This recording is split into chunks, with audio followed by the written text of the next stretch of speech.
नमस्कार। आज हम बात करने वाले हैं मैया सम्मान योजना के बारे में। खास तौर पर जो 20वीं किस्त है उसमें जो देरी हो रही है उसे समझने की कोशिश करेंगे।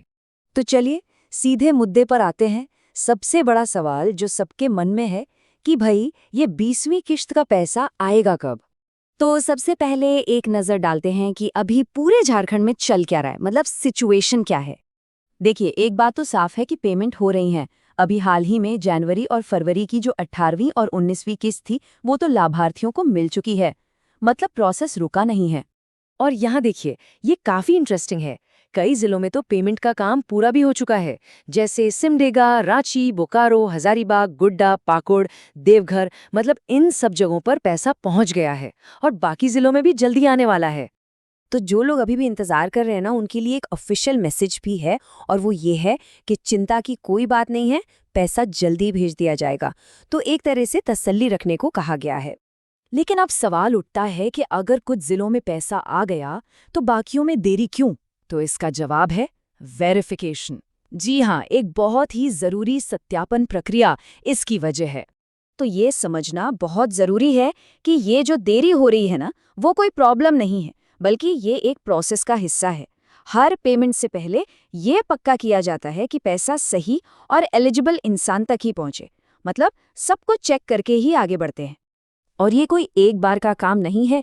हर एक किस्त, जी हाँ, हर एक किस्त जारी होने से पहले डिपार्टमेंट ये वेरिफिकेशन करता है, ताकि लिस्ट हमेशा अपडेटेड और सही रहे। तो अब अगला सवाल ये है कि इस वेरिफिकेशन में आखिर चेक क्या होता है, मतलब किन किन चीज़ों पर नज़र रखी जाती है।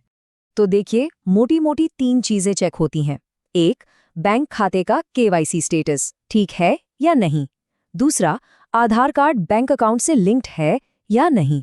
और तीसरा, उम्र, क्योंकि इस योजना के लिए उम्र 50 साल से कम होनी चाहिए। अब सवाल उठता है कि ये बार बार क्यों चेक करते हैं। वो इसलिए क्योंकि किसी भी लाभार्थी की एलिजिबिलिटी, मतलब पात्रता, हर महीने बदल सकती है। कोई शायद उम्र की वजह से अपात्र हो जाए, कुछ भी हो सकता है। इसीलिए ये जांच लगातार चलती रहती है। तो ठीक है, ये तो हुई सरकार की बात। अब सबसे जरूरी सवाल कि लाभार्थी खुद क्या कर सकते हैं, उनके हाथ में क्या है। देखिए, बहुत सिंपल स्टेप्स हैं। सबसे पहले तो मैया सम्मान योजना की ऑफिशियल वेबसाइट पर जाएं।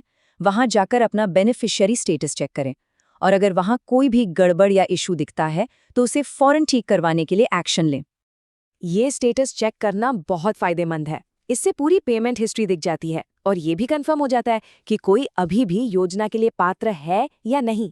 मतलब सारी जानकारी एक जगह पर मिल जाती है। अच्छा, अब जरा ये समझते हैं कि आखिर इस योजना को इतनी तवज्जो क्यों दी जाती है, ये इतनी महत्वपूर्ण क्यों है। देखिए, ये कोई आम स्कीम नहीं है। झारखंड सरकार के लिए ये एक हाई प्रायोरिटी प्रोग्राम है और इसकी बहुत करीब से निगरानी की जाती है। ये सरकार की एक मुख्य नीतियों में से एक है। और इसका राजनीतिक महत्व भी है।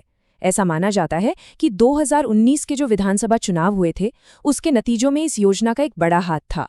इसने वोटर्स को सीधे तौर पर प्रभावित किया।